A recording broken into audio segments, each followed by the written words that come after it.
$3. That's all Abner Croft had left in his pocket. 3 crumpled, sweat-stained bills that smelled of dust and loneliness.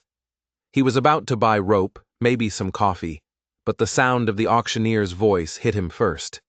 It was a nasty sound, like a shovel scraping rock, and it was a sound that would change his life forever. The main street of Dust Devil Gulch was churning with people.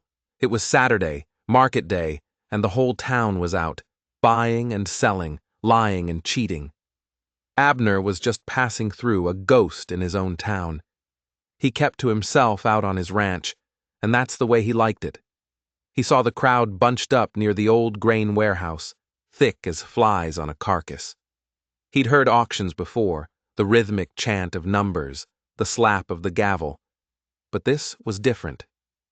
There was a hunger in the air, a low growl of excitement that made the hairs on his arms stand up. He tied his horse to a post and walked closer, his worn-out boots kicking up little puffs of dirt. He eased his way through the press of bodies, through the stink of unwashed men and cheap whiskey, until he could see what they were all staring at, and his heart stopped. On top of a wooden crate stood a girl. She couldn't have been more than 16, Chinese. Her clothes were rags, her black hair a tangled mess, but it was her eyes that got him. They were wide, with a terror so pure, so deep, it felt like he was staring into the abyss. The men in the crowd weren't looking at her eyes. They were looking at her like she was a new kind of plow, a piece of equipment to be used until it broke. The auctioneer, a fat man with a greasy vest, was shouting numbers, his voice cracking with glee. "Do I hear 50? $50 for this prime piece of property straight from the east." Bartholomew Kane, the richest and meanest rancher in the territory, stood at the front, a cruel smile playing on his lips. His son, Jasper, a carbon copy of his father's cruelty, stood beside him, laughing. Abner knew these men. He knew the darkness in their hearts. The bidding was slowing down. The auctioneer was getting desperate. That's when Jasper Kane's eyes scanned the crowd and landed on Abner, standing there at the back, alone, as always. A wicked glint lit up Jasper's face. He pointed a finger. "Give her to Croft!" Jasper's voice was a whip crack of malice. "He's the only man in this gulch lonely enough to want her." The crowd exploded with laughter. It was a harsh, ugly sound that echoed off the false front buildings. Every head turned to stare at Abner. He could feel their eyes on him, stripping him bare, judging him. He stood frozen, the blood draining from his face. The girl's eyes met his, and a fresh wave of terror washed over her. She thought he was part of it. The auctioneer saw his chance to end the sick spectacle and please the Kanes at the same time. He slammed his gavel down. "Sold!" he bellowed over the laughter. "To the silent rancher Abner Croft, for the price of a good joke." The laughter rolled over him again, a tidal wave of scorn. Abner hadn't said a word. He hadn't raised a hand. But in the space of a heartbeat, he had become the owner of another human being. He was the punchline to a cruel joke, and the whole town was waiting to see what he would do next. The girl was still staring at him, her body trembling like a leaf in a high wind. The fear in her eyes was a raw, open wound. Fear of him. The crowd started to thin, men clapping each other on the back, still chuckling at his expense. The joke was over, and they were moving on. But for Abner, it had just begun. He was left standing there, the weight of 100 pairs of eyes on his back, the weight of this girl's life in his hands. He felt like he was drowning in plain sight. The auctioneer sauntered over, a piece of paper in his hand. "She's yours, Croft. Got the bill of sale right here if you want it." He said it loud enough for the stragglers to hear, winking as he held out the document. It was a crude piece of paper, the ink still wet, treating her life like the deed to a mule. Abner just stared at it. His mind was a blank. What was he supposed to do? What could he do? Then a hand landed on his shoulder. He turned to see Sheriff Thorne standing beside him, his face as weathered as an old saddle. Abner had known Thorne since they were boys, but the man's eyes were unreadable now. "This is a real mess, Abner," Thorne whispered, his voice low and gravelly. "What's your play?" Abner looked from the sheriff to the paper, then back to the girl on the crate. She had her arms wrapped around herself, trying to become invisible.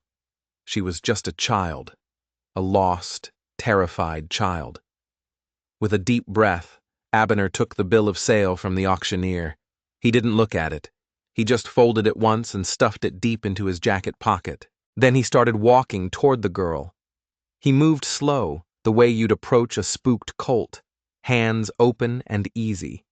The closer he got, the more he saw.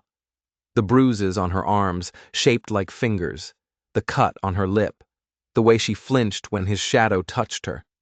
Someone had been hurting her for a long time. He stopped a few feet away, careful not to crowd her. He held out a hand, palm up, not a demand, just an offer. "My name's Abner," he said, his voice quiet. "I'm not going to hurt you." She stared at his hand like it was a coiled snake. Her eyes darted from his face to the dispersing crowd and back again. She was looking for the trap. When she finally spoke, her voice was so soft it was almost lost on the wind. She whispered, "My name is Mai." Abner gave a slow nod and let his hand drop. Mai, that's a good name. He looked around the dusty street, at the faces that were still watching, their curiosity curdling into suspicion. He had to get her out of here. "Are you hungry?" The question seemed to catch her off guard. She looked at him, really looked at him, for the first time. A flicker of something other than fear crossed her face. She gave a single, quick nod, as if afraid the offer would be taken back. "All right," Abner said, gesturing toward his horse. "There's a restaurant across the street. We'll get you some food." But as they started to walk, the whispers followed them like ghosts. A white rancher and a Chinese girl. In Dust Devil Gulch, that only meant one thing. He could feel the judgment in their stares. When they reached the door of the restaurant, a big man with a dirty apron stepped out and blocked their way. It was Grimes, the owner. "We don't serve her kind in here, Croft," Grimes said, crossing his thick arms over his chest. His eyes flicked to Mai with pure disgust. "You'll have to find somewhere else. Maybe the alley behind the laundry. That's where they belong." Abner felt a cold fury settle deep in his gut. He knew this town was hard, but he hadn't realized how rotten it was to the core. He'd been a fool to think this would be easy. The restaurant owner's words just hung there in the dry air, ugly and final. Abner looked at the man, Grimes, and saw the smug satisfaction in his eyes. He felt that old, familiar anger rising in him, the kind that had landed him in more than one fistfight in his younger days. He could turn around, he could walk away, find some scraps for Mai somewhere else, keep the peace. That's what the old Abner would have done. But when he glanced back at Mai, he saw the light in her eyes dimming. The hope he'd seen for a second was gone, replaced by that same dead resignation he'd seen on the auction block. She expected this. She expected the world to spit on her, and he couldn't let that happen. Not again. "Her money is as good as anyone's," Abner said, his voice quiet but hard as iron. "And since I'm paying, I reckon that makes it my money." Grimes didn't even blink. He was enjoying this. "Don't matter whose money it is. My place, my rules. No China men. It's bad for business." He gestured vaguely at the street, where a few onlookers were starting to gather, drawn by the confrontation. "You understand, Abner. Nothing personal."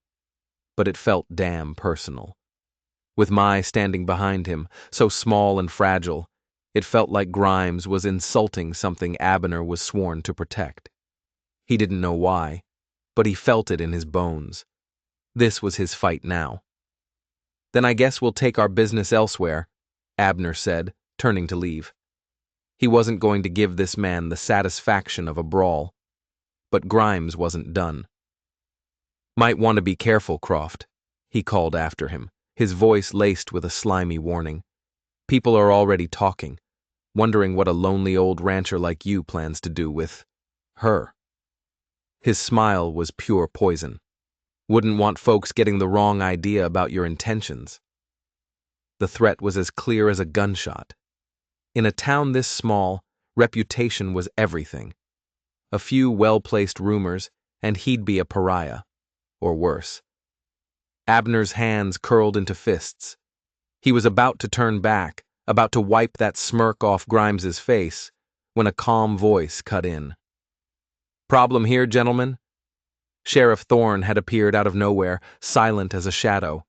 His hand was resting on the butt of his pistol, not in a threatening way, just a reminder that it was there. His eyes, sharp and intelligent, took in the whole scene in a single glance. Grimes's confidence seemed to shrink a little under the sheriff's gaze. "No problem, Sheriff. Just explaining the house rules to Mr. Croft." "House rules," Thorne said, nodding slowly. His eyes moved from Grimes to Abner, and then settled on Mai, who was trying to hide behind Abner's frame. He gave her a small, almost imperceptible nod. "I see. Well, as it happens, I know a place with different rules. The Widow Gable's boarding house. Her dining room is open to the public, and she serves the best beef stew in the county, to anyone with the coin to pay for it."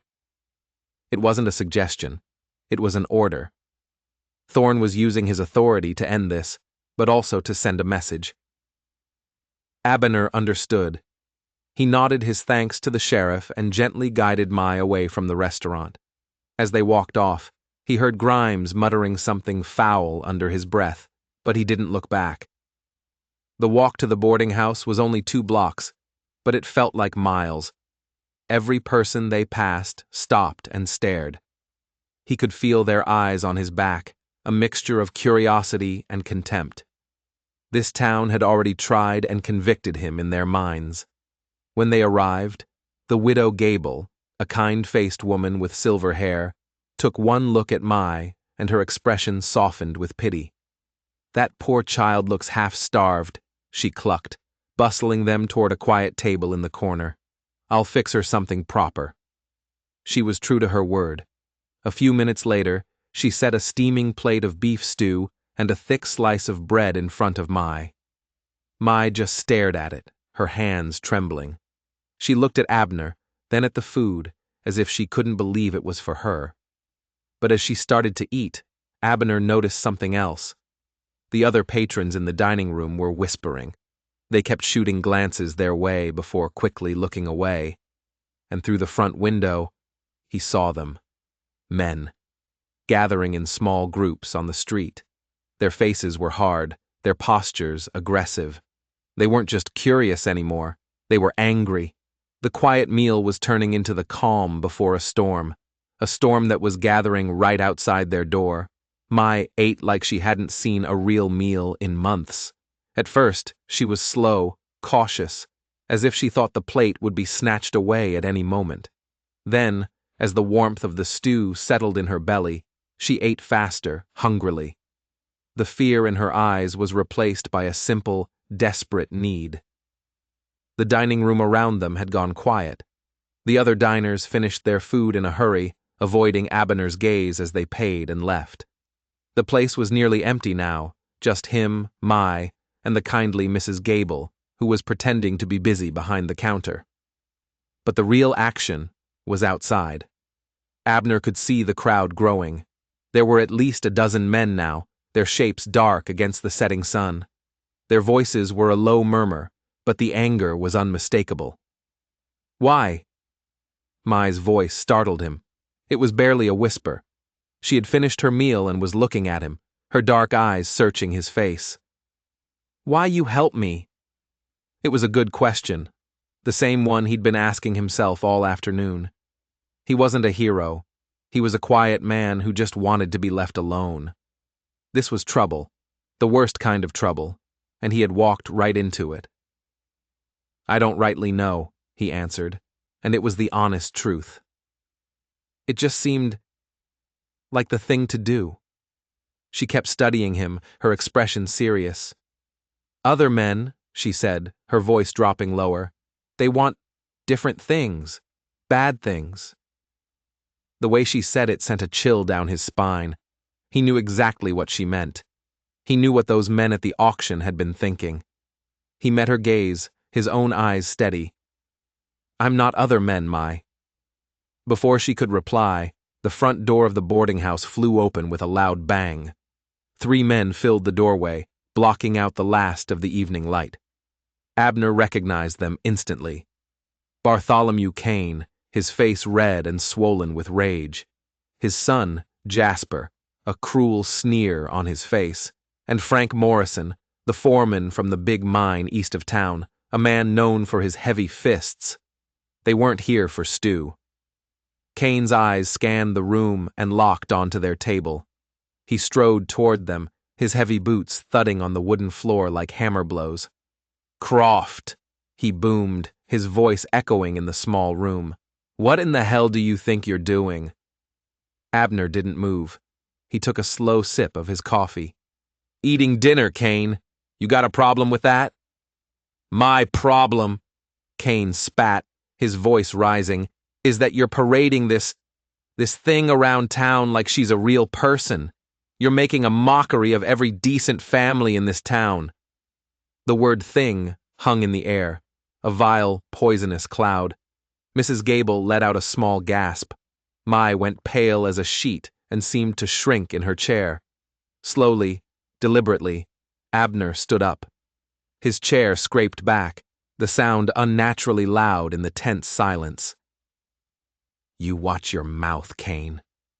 Jasper stepped forward, moving to his father's side. He put his hand on the gun holstered at his hip. Or what, old man? He sneered. You gonna fight all of us? For some piece of yellow trash? Abner's gaze was flat and cold. I reckon so, he said quietly. A person's worth ain't measured by the color of their skin. Morrison let out a harsh, barking laugh. You've gone soft in the head, Croft. Been alone on that ranch too long. His eyes flicked over to Mai with a look of pure contempt. Either way, this foolishness ends right now.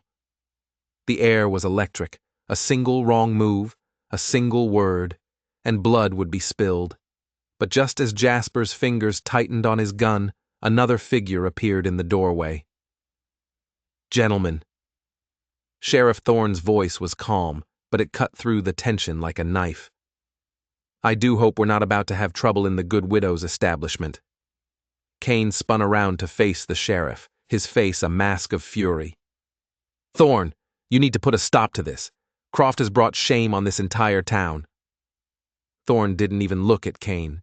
His eyes went to Mai, sitting frozen at the table. Then he looked back at the 3 men. Last I checked, what a man does on his own time is his own business, so long as it's legal. Legal? Jasper spat the word like it was poison. What's legal about this? Thorne took a slow step into the room. Well now, that's a real interesting question, Jasper. See, I've been doing some thinking about that auction today, and I can't for the life of me figure out where those fellas who were selling her got the legal right to do so in the first place. The room went dead silent. You could have heard a pin drop. You see, Thorne continued, his voice dangerously soft, selling a person is called human trafficking, and that's a federal crime. Makes a man wonder what your intentions were, Kane, bidding on her like that. Kane's face went from red to a sickly purple. You can't be taking his side. He's the one causing the trouble. I'm not taking any side, Thorne said, his hand now resting firmly on his gun belt. I'm just pointing out that if a crime was committed today, it wasn't by Abner Croft. Now, I suggest you gentlemen take your leave, before I start asking more questions about that auction. Questions a federal marshal might be very interested in. Jasper looked like he wanted to argue, but his father, for all his bluster, was no fool. He knew when he was beat. He grabbed his son's arm. Come on, Kane muttered through clenched teeth. He shot a look of pure hatred at Abner. This isn't over, Croft. After they were gone, Thorne pulled up a chair and sat down heavily. He looked at Abner. "They're not wrong about one thing," he said, his voice low. "This isn't over. The word's out. You got somewhere safe to take her?" Abner nodded. "My ranch. It's 10 miles out of town, secluded." "Good," Thorne said. "Get her there, and get there before full dark." He leaned in closer, his eyes grave. "But you need to understand something, Abner. What you did today, you didn't just make enemies. You made monsters. And they will come for you both, just to prove they can." Through the window, Abner saw the crowd outside hadn't dispersed. In fact, it had grown even larger. And they all seemed to be looking right at him. The crowd outside was getting bigger and uglier. Their voices carried through the thin glass of the boarding house window, a low, angry buzz. Abner heard someone shout about teaching him a lesson. Another voice yelled something about running the girl out of town on a rail. They were a mob now, plain and simple, their hatred feeding on itself. Sheriff Thorne stood up and walked to the window, peering out into the twilight. His face was grim. "There's 20, maybe 30 men out there now. They've been drinking. This is going to get bad." He turned back to Abner. "You got another way out of this place?" Mrs. Gable, who had been nervously wringing her hands, spoke up. "There's a back door. Through the kitchen. It leads to the alley behind the mercantile." "My horse is out front," Abner said, "right in the middle of that." "You're not getting to that horse," Thorne said flatly. "They'll be on you before you can untie the reins." Mrs. Gable spoke up again, her voice a little stronger this time. "My late husband, he kept an old buckboard wagon in the shed out back. Has a horse, too. Old Bess. She ain't fast, but she's steady." Thorne nodded. "It'll have to do. Go. Now." The kitchen was warm and smelled of yeast and cinnamon. They moved quickly, their footsteps echoing in the sudden quiet. Abner pushed the back door open and peered into the alley. It was dark and empty, but the roar of the crowd from the main street seemed to surround them. The shed was just as Mrs. Gable had described. A dusty old wagon and a placid, heavy-set mare who looked at them with mild curiosity. Abner quickly backed the horse into the traces, his hands moving with the practiced ease of a lifelong rancher. As he helped Mai climb into the wagon bed, she grabbed his arm, her fingers digging into his sleeve. "What if they follow?" she whispered, her eyes wide in the gloom. "What if they come to your home?" "We'll deal with that when we get there," he said, trying to inject a confidence into his voice that he didn't feel. He was just one man. How could he protect her from a whole town's worth of hate? Just as he finished with the harness, Sheriff Thorne appeared at the mouth of the alley. His silhouette was stark against the torchlight from the street. "They're getting restless," he said, his voice tight. "Spreading out. Looking for you. You need to go. Now." Abner scrambled into the driver's seat and took the reins. "Thorne, thank you." The sheriff just gave a grim nod. "Get going. I'll try to slow them down." Abner slapped the reins, and the old mare, Bess, started forward at a slow, plodding walk. As they pulled out of the alley and onto a side street, he could see the main body of the mob was still gathered in front of the boarding house, their torches painting the scene in a hellish orange light. But Thorne was right. Smaller groups were breaking off, fanning out through the town. He saw Jasper Kane, his face twisted with rage, leading a group of 5 men down the very street they were on. They were a block away, but they were coming. He hadn't seen them yet. Abner turned the wagon down another dark street, trying to put as much distance between them and the mob as possible. They made it 3 blocks. 4. The edge of town was just ahead. He thought, for a crazy second, that they might actually make it. That's when he heard it. The sound he'd been dreading. Hoofbeats, fast ones, coming up behind them. He risked a glance over his shoulder. 5 riders emerging from the darkness between 2 buildings. Jasper was in the lead, a rifle held across his saddle. "There they are!" Jasper's shout echoed in the night. "Don't let 'em get away!" Abner snapped the reins hard, trying to get more speed out of the old mare. But the wagon was heavy, and Bess was no racehorse. The riders were gaining on them, their horses fresh and fast. The open country was still a quarter-mile away. Too far. A flash of orange lit up the night, followed by the sharp crack of a gunshot. The bullet whizzed past Abner's ear, so close he felt its heat, and slammed into the wagon's side, splintering the wood. They weren't trying to scare them. They were trying to kill them. Abner pulled his own pistol from its holster, a big Colt Peacemaker. He twisted in his seat, aimed back into the darkness, and fired once. It was a wild shot, meant only to slow them down. "Hold on!" he shouted to Mai, who was crouched in the back, her face a pale blur. He saw a narrow trail branching off the main road, leading up into the rocky scrub-covered hills. It was a long shot, but the main road was a death trap. He yanked the reins hard to the left. The wagon lurched violently, wheels screeching, and bounced onto the rough trail. The riders cursed as their horses struggled on the uneven ground. They were still coming, but the chase was slower now, more treacherous. Ahead, Abner saw a dark shape looming. A narrow pass, the trail squeezing between two massive rock formations. It was their only chance. The wagon groaned in protest as it scraped between the boulders. Wood splintered, but they were through. Abner hauled back on the reins, pulling the heaving mare to a stop. He jumped down, grabbing his rifle from under the seat. "Stay down!" he yelled to Mai. He scrambled behind one of the boulders just as Jasper and his men appeared at the other end of the pass. They were trapped. "You can't run forever, Croft," Jasper yelled, his voice echoing off the rocks. "Send out the girl, and we might let you walk away from this." "Go to hell!" Abner shouted back, leveling his rifle. Jasper answered with another shot.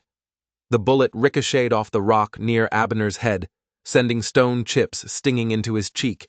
He fired back. His shot was true. Jasper's horse screamed and reared, throwing him to the hard ground. The other riders hesitated, pulling back out of the narrow pass. Abner knew it was a temporary victory. They'd just circle around. That's when he heard it. A sound that turned his blood to ice. More hoofbeats. A lot of them. Coming from the trail ahead. Coming from the direction he'd been running. They were caught in the middle. Boxed in. The end of the line. The sound of hoofbeats echoed from both sides now, a deadly drumbeat in the darkness. They were trapped. Jasper's men were behind them, regrouping. And in front, another group of riders was closing in fast. This was it. There was no way out. The sun had completely set, and the moon cast long, eerie shadows across the rocks. Abner looked at Mai, huddled in the back of the wagon. Her eyes were huge, reflecting the faint moonlight. She was preparing to die. He reached into his jacket pocket, his fingers closing around the folded piece of paper. The bill of sale. A meaningless document for a transaction that should never have happened. A symbol of this whole town's rottenness. With a surge of defiance, he pulled it out. He wasn't going to die with this thing in his pocket. He wasn't going to let them find it on his body, a final sick joke. His hands, rough and calloused, weren't quite steady. He unfolded the paper and, with a grunt of effort, tore it in half. Then again, and again. He would let the pieces scatter on the wind, let them turn to dust like everything else in this God-forsaken country. "What you do?" Mai whispered, her voice trembling. "Setting you free," Abner said, his voice raspy. "For real this time. No papers, no owners. You belong to yourself." As he tore the last piece, something caught his eye. In the pale moonlight, he saw that the back of the paper wasn't blank. There were markings on it, faint lines and strange symbols drawn in a faded brownish ink. It wasn't just a bill of sale, it was a map. Before he could make any sense of it, a voice boomed out across the canyon, sharp and clear. "That's far enough, boys." Abner looked up, his rifle at the ready. From the trail ahead, where he had expected more of Kane's men, emerged a group of riders, but at their lead was the unmistakable figure of Sheriff Thorne. He had 3 deputies with him, their shotguns glinting in the moonlight. Jasper's men, who had been creeping forward, froze. The riders, who had been coming from ahead, who Abner now realized were Thorne's men, had cut off their escape. They were the ones caught in the trap now. Sheriff! Jasper yelled, scrambling to his feet and dusting himself off. Thank God! We were just trying to stop a crime. Croft here stole this property. Funny thing about that, Jasper, Thorne called back, his voice carrying an edge of cold steel. I did some checking after you left the boarding house. Sent a wire to the marshal in Prescott. Turns out there's a warrant out for the men who brought a group of Chinese girls through this territory a month ago. They're wanted for kidnapping and murder. A wave of shock silenced the canyon. And since you and your father were so keen on buying one of them at an illegal auction, Thorne continued, his voice dropping, it makes you accessories to human trafficking. That's a federal crime, Jasper. That means federal prison. A long, long time. The blood drained from Jasper's face. He looked at his men, and they looked back at him, their bravado gone, replaced by raw fear. This wasn't about teaching a lesson anymore. This was about hard time in a federal pen. One by one, they began to back their horses away, melting back into the darkness they came from. They had signed on for a lynching, not for a fight with the law. Within a minute, only Jasper remained, standing alone and exposed in the moonlight. This isn't over, Croft, he spat, his voice filled with venom. Oh, yes, it is, Thorne said, his voice hard as stone as he dismounted. It's over because I'm making it over. And if anyone in this town so much as looks at these two sideways from now on, they'll answer to me. Personally. Jasper stared at them, his chest heaving. Then, with a final curse, he found his horse, scrambled into the saddle, and galloped away into the night. Thorne walked over to the wagon, his deputies keeping a watchful eye on the trail. You two all right? Abner slowly lowered his rifle and nodded, his heart still pounding in his chest. We are now. Thanks to you, Sheriff. I don't know what we'd have done. Thorne looked at Mai, and his stern expression softened. Miss, he said, his voice surprisingly gentle, you're safe now, and you're free. No one owns you. No one ever will again. Mai looked from the sheriff to Abner, and then back again. And for the first time since he had laid eyes on her, a genuine smile touched her lips. It was small and fragile, but it was real. It transformed her whole face. What happens now? She asked, her voice quiet. Abner looked at the pieces of the torn paper in his hand, at the strange map he didn't understand. Then he looked out across the vast, moonlit landscape, toward the distant silhouette of his ranch. It was a lonely place, but it was safe. It was a place for new beginnings. Now, he said, meeting her hopeful gaze, we go home. But as they rode away with Thorne and his men as an escort, Abner couldn't stop thinking about the map. It was a loose thread in a story he thought was over. He had a sinking feeling that the real trouble hadn't even started yet. The ride back to the ranch was quiet. Thorne and his deputies escorted them to the edge of town, then tipped their hats and rode back, leaving Abner and Mai alone under a vast blanket of stars. The old wagon creaked and groaned, a comforting rhythm in the silent night. When they finally arrived, Abner lit a lantern in the small, clean cabin. He pointed to a simple cot in the corner. You can sleep there. You'll be safe. Mai just nodded, her eyes taking in the humble room, the stone fireplace, the single wooden table, the shelves lined with books. She looked exhausted, but the terror that had been her constant companion was gone, replaced by a deep, weary calm. Abner sat at the table, the lantern light casting flickering shadows on the walls. He carefully pieced together the torn scraps of the bill of sale. It was a crude map, no doubt about it. It showed the familiar landmarks of the territory, Black Creek, the Three Sisters Peaks, but it also showed a location he didn't recognize, marked with a strange symbol, like a coiled dragon.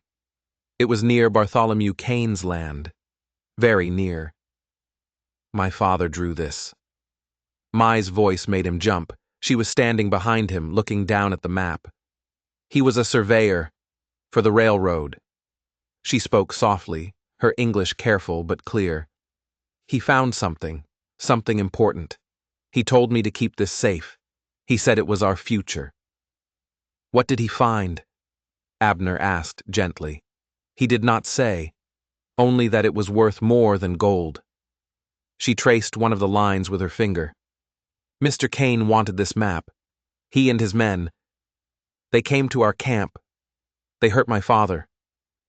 Her voice broke, and she looked away, her eyes filling with tears. "They took everything. They thought they took all the maps. But my father, he was clever. He hid this one. He made it look like a receipt." Abner felt a cold knot form in his stomach. This wasn't about a cruel joke. It wasn't about prejudice, not entirely. This was about greed. Kane hadn't wanted to buy Mai at the auction to work her or to hurt her. He wanted to own her because he thought she knew where the original map was or what it led to. The auction was a way to get his hands on her legally, to take her back to his ranch and torture the information out of her. The public humiliation was just a bonus for a man like Kane. Everything clicked into place. Sheriff Thorne hadn't just stumbled upon the auction. He hadn't just been a concerned friend. He'd been investigating Kane for months. The disappearance of Mai's father had been filed as a missing person, but Thorne suspected foul play. The auction was the break he'd been waiting for. He'd let it play out, letting Kane and his men show their hand, revealing their true intentions. He'd used Abner as the bait. Abner felt a flash of anger, but it passed quickly. Thorne had done what he had to do. He had saved Mai's life. "They killed him, didn't they?" Abner asked, his voice low. Mai nodded, a single tear tracing a path through the dust on her cheek. "I saw them. Then they took me." The next 6 months were quiet. Winter settled over the high desert, blanketing the ranch in snow and silence. It was a time of healing. Abner taught Mai how to shoot, how to track, how to manage the small herd of cattle he owned. In return, she brought the ranch to life. She planted a small garden that, come spring, exploded with vegetables. She had a way with growing things, a patience and a gentle touch that seemed to make the earth respond. They rarely spoke of that terrible day, but it was always there, an unspoken bond between them. Abner found himself feeling something he hadn't felt in a long, long time. Contentment. The loneliness that had been his shadow for years began to recede. But the map remained, hidden away in a locked box. A constant reminder that Bartholomew Kane was still out there, wealthy, powerful, and patient. One morning in late spring, as Abner was riding the fence line, he saw a rider approaching. It was Sheriff Thorne. "Morning, Abner," Thorne said, reining in his horse. "Thought I'd see how you two are getting on." "We're fine, Sheriff. Quiet." "That's good," Thorne said, but his eyes were serious. "Because things in town are about to get loud. Bartholomew Kane just announced he's rerouting Black Creek to feed his own ranch. Says he has the water rights." Abner's blood ran cold. Black Creek was the only water source for a dozen smaller ranches in the valley, including his own. Without it, their land would turn to dust. Their livelihoods would be destroyed. "He can't do that," Abner said. "He can," Thorne replied grimly. "Unless someone can prove he doesn't have the primary rights. The county records are a mess. His claim looks legal." Abner looked at the sheriff, and he knew. They both knew. He thought back to the map, to the spot marked with the coiled dragon, right where Black Creek began, up in the mountains. "More than gold," he whispered, remembering Mai's words. It wasn't gold. It was water, the source of the creek itself. The map didn't lead to a treasure. It led to the truth. The proof that Kane was a liar and a thief, and a murderer. "Kane doesn't know we have the map," Abner said. "But he knows Mai is the only one left who knows what her father found. He's making his move on the water because he thinks the secret died with her father. He'll come for her, to make sure." Thorne nodded slowly. "That's what I figure, too. Which is why I'm here.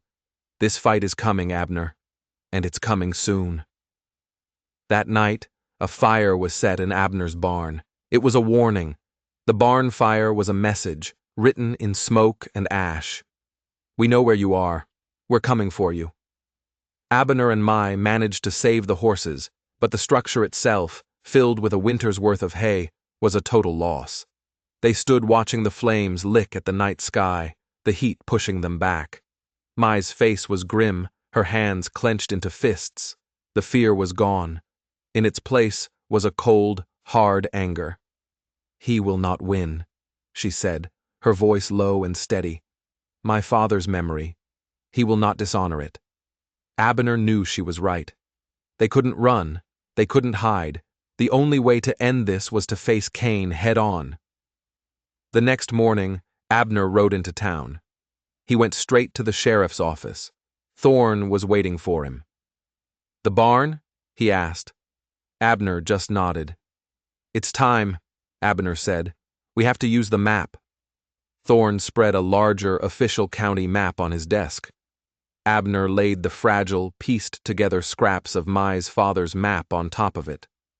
Together, they studied the documents. The coiled dragon symbol was located in a rugged, almost inaccessible part of the mountains known as the Devil's Tooth. It marked the location of a hidden spring, the true source of Black Creek, located just inside the border of what was supposed to be public land, not Cain's property. Mai's father must have discovered that Cain had illegally altered the original survey markers years ago, secretly annexing the land with the spring onto his own ranch. This map was the only proof of his crime. "If we can get up there," Thorne said, tracing the route with his finger, "and find the original surveyor's marker, we can prove Cain's claim is fraudulent. We can prove he's been stealing the entire valley's water for years. And we can prove he had a motive to kill Mai's father," Abner added. "It's the key to everything." The plan was simple and dangerous. Thorne would gather his deputies and ride out to Cain's ranch with a warrant to investigate the barn fire, a move designed to keep Cain and most of his men occupied. While they were distracted, Abner and Mai would ride up to the Devil's Tooth, find the spring and the marker, and bring back the proof. "You shouldn't go alone," Thorne argued. "I can spare a man." "No," Abner said firmly. "Your men need to make a convincing show at the ranch. Besides, Mai is the only one who might recognize the landmarks from her father's notes. We have to do this, just the two of us." They rode out at dawn the next day, taking a little-used trail into the high country. The air grew thin and cold as they climbed. The landscape was beautiful and brutal, all sharp rocks and twisted pines. Mai was a natural in the saddle, moving with a quiet confidence that made Abner proud. They found the area marked on the map by midday. It was a small, hidden valley, almost completely surrounded by sheer rock walls. A thick grove of aspens grew in the center, their leaves shimmering in the sun, and from a fissure in the rock face, a stream of pure, clear water gushed out, the source of Black Creek. "We found it," Mai whispered, her voice filled with awe. They dismounted and began searching for the surveyor's marker. According to the map, it should be a simple iron stake driven into the ground, stamped with the official seal of the territorial government. They searched for nearly an hour, their hope beginning to fade. "Maybe he took it," Abner said, wiping sweat from his brow. "Maybe Cain found it and removed it years ago." "No," Mai said, her eyes scanning the ground. "My father was meticulous. He said the marker was hidden, protected." She stopped, looking at a large, flat-topped boulder near the mouth of the spring. She ran her hand over its surface, then began pushing away the moss and dirt that had accumulated around its base. There, nestled in a small hollow at the foot of the boulder, was the iron stake. It was rusted and old, but the government seal was still clearly visible. They had their proof. As Abner knelt to get a closer look, a sound made him freeze. The unmistakable click of a rifle hammer being cocked. "I wouldn't touch that if I were you, Croft." Abner looked up slowly. Standing on the ridge above them, a rifle aimed squarely at his chest, was Jasper Cain.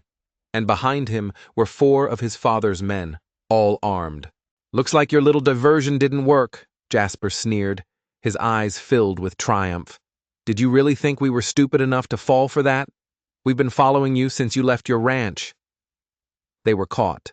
Thorn's plan had failed, and this time there was no one coming to save them. Jasper's sneer was the ugliest thing Abner had ever seen. He stood on that ridge like a king, his rifle steady, his men fanned out behind him. The trap had been turned. Thorn was waiting for a fight at the ranch, a fight that would never come. "You've been a thorn in my family's side for too long, old man," Jasper said, his voice dripping with venom. "And you," he said, shifting his gaze to Mai, "you should have stayed lost." Abner slowly rose to his feet, positioning himself slightly in front of Mai. He kept his hands open and away from his gun. One wrong move, and they were both dead. "It's over, Jasper," Abner said, his voice calm. "Thorn knows about this place. He knows about the map. Killing us won't change anything." Jasper laughed, a short, ugly bark. "Thorn knows nothing. All he'll find is your bodies. A tragic accident in the mountains. Maybe a bear attack. Who's going to question it?" He was right. In this remote wilderness, they could disappear forever. No one would find them until the buzzards led them there. "You murdered her father," Mai said, her voice ringing with accusation, clear and strong. "You're a killer and a thief." "He was a thief," Jasper spat back. "He tried to steal what was ours. This land, this water. It belongs to the Canes." He was unhinged, his eyes wild with a mixture of greed and rage. Abner knew that reasoning with him was pointless. He needed to create a distraction, an opening, no matter how small. He glanced around. They were in a small, enclosed valley. One way in, one way out. And Jasper's men were blocking the exit. But to his left, the rock face that held the spring was steep, littered with loose rocks and scree. It was a dangerous climb, but it was the only other way out. "What are you waiting for?" Abner called up to Jasper. "You've won. Go on. Get it over with." It was a gamble, a desperate attempt to provoke him into acting rashly. Jasper's eyes narrowed. He didn't like being told what to do.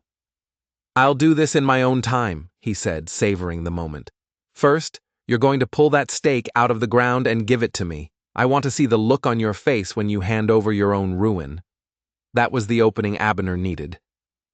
As he bent down, pretending to grab the iron stake, he instead scooped up a handful of loose gravel and dirt. In one fluid motion, he straightened up and flung it with all his might directly at Jasper's face. Jasper cried out in surprise and pain, instinctively raising a hand to shield his eyes.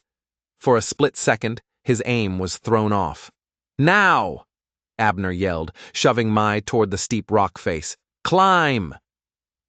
He drew his Colt and fired 2 quick shots at the men on the ridge, not to hit them, but to make them take cover. Bullets whizzed past his head as he scrambled after Mai, the sound of ricochets echoing off the stone walls. Mai was already halfway up the incline, moving with the speed and agility of a mountain goat. She was a survivor. Abner fired again, giving her cover, then holstered his pistol and started climbing, his boots struggling for purchase on the loose rock. A bullet slammed into the rock just inches from his hand, sending a spray of stinging dust into his face. He could hear Jasper shouting orders, his voice filled with frustrated rage. "Don't let them get away! Shoot them! Shoot them!" Another bullet tore through the sleeve of Abner's jacket. He gritted his teeth and kept climbing. He reached the top of the ridge, gasping for air, and rolled behind a cluster of boulders. Mai was already there, her face pale, but her eyes blazing with determination. Below them, Jasper and his men were starting to climb after them. They were exposed, easy targets. Abner raised his rifle. He could end it right here. He could put a bullet in Jasper Kane and be done with it. He looked at the man's hateful face, remembered the fire, the auction, the fear in Mai's eyes. His finger tightened on the trigger. But then he looked at Mai. She was watching him, her expression unreadable. Killing Jasper would make him no better than the Kanes. It would be an execution, not justice. He lowered the rifle and instead aimed at the rock face just above Jasper's head. He fired. The bullet struck the unstable cliffside, and with a deep groan, a cascade of rocks and earth broke loose. It wasn't a huge landslide, but it was enough. It swept down the slope, knocking 2 of Jasper's men off their feet and sending them tumbling back into the valley. Jasper himself barely managed to leap out of the way. The path of pursuit was blocked. "Let's go," Abner said, grabbing Mai's hand. They ran, stumbling through the high country forest, putting as much distance as they could between themselves and the Valley of the Spring. They didn't stop until the sun began to set, and the sounds of pursuit had long since faded. They were alive, but they had lost. The proof was back in that valley, in the hands of the very man it could destroy. They made their way back to the ranch under the cover of darkness, exhausted and defeated. The surveyor's stake, the one piece of evidence that could bring down the Kane dynasty, was lost to them. Jasper would have it now. He would destroy it, and any hope of justice along with it. As they rode into the yard, a figure stepped out of the shadows of the cabin porch. It was Sheriff Thorne. "What happened?" he asked, his face a grim mask. "Where were you?" "It was a setup," Abner said, swinging down from his horse. "Jasper was waiting for us. He knew the whole plan." Thorne cursed under his breath. Kane never left his ranch. He sat on his porch all day drinking whiskey. He sent Jasper to do his dirty work. He looked at their tired, dirt-streaked faces. "He has the marker?" Abner nodded. "Then it's over." A feeling of hopelessness settled over them. They had gambled everything and lost. Kane had won. He had the land, the water, and he had gotten away with murder. "No," Mai said, her voice cutting through the heavy silence. All 3 men turned to look at her. She was standing tall, the weariness in her face replaced by a fierce, unyielding resolve. "It is not over." She looked at Abner. "My father was a very careful man. He knew men like Kane. He always made copies." Hope, fragile but insistent, flickered back to life. "Copies?" Thorne asked. "Where?" "He sent them to his brother, my uncle, in San Francisco," Mai said. "He sent letters and copies of his survey maps every month. He told me, 'If anything happens to me, the truth is with your Uncle Way.'" It was a long shot, a desperate last-ditch effort, but it was all they had. Thorne moved quickly. He sent a detailed telegram to the U.S. Marshal's office in San Francisco, explaining the situation and giving them the uncle's name and address. Then they waited. The next 2 days were the longest of Abner's life. They fortified the small ranch house, boarding up windows, expecting an attack at any moment. Kane knew they had escaped. He wouldn't let them live, not now. But the attack never came. The silence from the Kane ranch was more unnerving than any threat. On the 3rd day, a rider approached, not one of Kane's men, but a telegraph boy from town. He handed a yellow envelope to Sheriff Thorne. Thorne ripped it open and read the message, his eyes widening. "They found him," he said, a slow smile spreading across his face. "The marshals found the uncle. He has everything, copies of the maps, your father's letters detailing Kane's threats, even a sworn affidavit. They have enough to arrest Kane for fraud, theft, and conspiracy to commit murder." "It's not enough to convict him of the murder itself," Abner pointed out. "Not without a body." "Maybe not," Thorne said, a cunning glint in his eye. "But it's enough to get him in a federal courtroom, and men like Kane, they don't do well in cages. They get sloppy. They talk." "He will never talk," Mai said quietly. "He is too proud." "Then we'll have to give him a reason to," Thorne said. He turned to Abner. "I need you to do one more thing, something dangerous. I need you to go see Kane." The plan Thorne laid out was insane. It relied on a bluff, on Bartholomew Kane's monumental pride and arrogance. Abner was to ride to the Kane ranch, alone and unarmed, and demand a meeting. He was to tell Kane that they had found something else in the mountains, something more damning than the surveyor's marker, something her father had hidden near the spring. A journal detailing Kane's crimes, including the location of her father's body. It was a complete lie. There was no journal, but Kane didn't know that. "He'll think you're bluffing," Abner said. "Of course he will," Thorne agreed. "But the seed of doubt will be planted. He won't be able to risk it. He'll have to go to the site himself to make sure there's nothing there, and when he does, we'll be waiting for him," Abner finished. Riding up to the gates of the Kane ranch felt like riding into the jaws of hell. 2 armed guards stopped him, but when he said he had a message for Bartholomew Kane himself, they grudgingly let him pass. Kane was sitting on his grand porch, a glass of whiskey in his hand, looking out over the valley he had stolen. He looked surprised to see Abner, but his face quickly settled into a mask of smug contempt. "Croft," he said, not bothering to stand. "I heard you had some trouble in the mountains. A shame you weren't more careful." "We found it, Kane," Abner said, his voice steady. "We found his journal." Kane's composure flickered for just a second, a tiny, almost imperceptible tightening of the muscles around his eyes. "I don't know what you're talking about." "The journal," Abner repeated. "The one he kept hidden up by the spring. The one where he wrote down everything you did, everything you said, even where you buried him." He held Kane's gaze for a long moment, letting the lie sink in. "The marshals are on their way from Prescott. They'll be here by morning. I just thought I'd give you a heads up. Neighbor to neighbor." Abner turned and walked away without another word, his back crawling, expecting a bullet at any second. But no shot came. The bluff had been called. Now all they could do was wait and see if Kane would fold. That night, the mountains were cold and silent.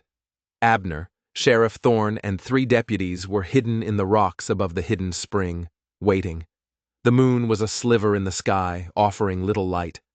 Every rustle of the wind in the pines sounded like approaching hoofbeats.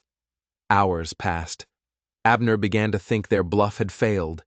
Kane was too smart, too cautious, to fall for such a simple trick. Then, just before dawn, they heard it. A single horse, moving carefully up the trail. A lone figure dismounted and crept into the small valley. It was Bartholomew Kane himself. He carried a shovel and a lantern. He hadn't brought his son, hadn't brought any of his men. He was too paranoid to trust anyone else with this secret. He had come to dig up the body of Mai's father, to move it before the marshals could find it. He had fallen for the bluff completely. Kane went directly to the base of the flat-topped boulder, the same spot where the surveyor's marker had been. He set down the lantern and began to dig, his movements frantic and clumsy. The sound of the shovel striking the rocky soil echoed in the quiet valley. Thorne gave the signal. "Federal marshals, drop the shovel and put your hands in the air," he yelled, his voice booming in the enclosed space. Kane spun around, his face a mask of pure shock and terror in the lantern light. He was caught. He looked up and saw the armed men surrounding him on the ridges. He was trapped, like an animal in a pit. His arrogance crumbled, replaced by the pathetic, sniveling fear of a man who knows he's finished. He dropped the shovel. "I've been framed," he screamed. "It was my son. Jasper did it. He killed the Chinaman. I just helped him hide the body." He was confessing.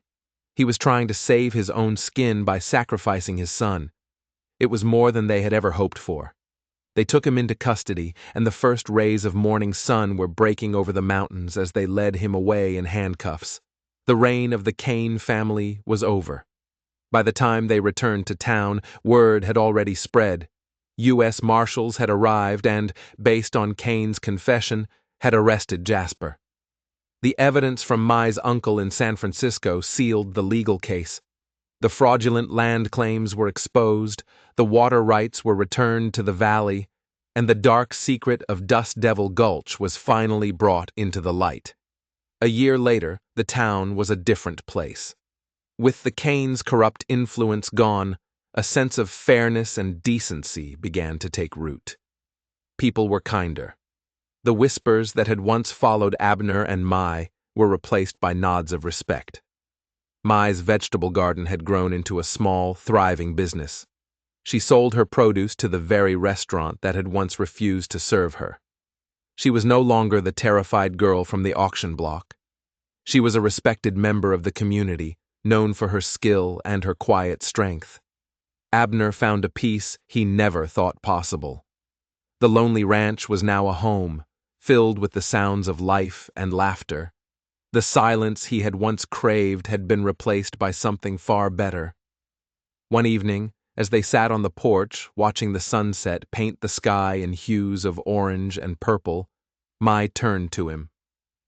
"You never told me," she said softly. "That day, at the auction. Why did you help me?" Abner thought for a moment, looking out at the land that was now safe, at the future that was now bright. "I had $3 in my pocket," he said with a small smile. "It was all I had in the world, and it seemed like the best thing to spend it on was a little bit of hope." The torn bill of sale was long gone, scattered to the wind. But what had grown from that ugly day was something strong and real.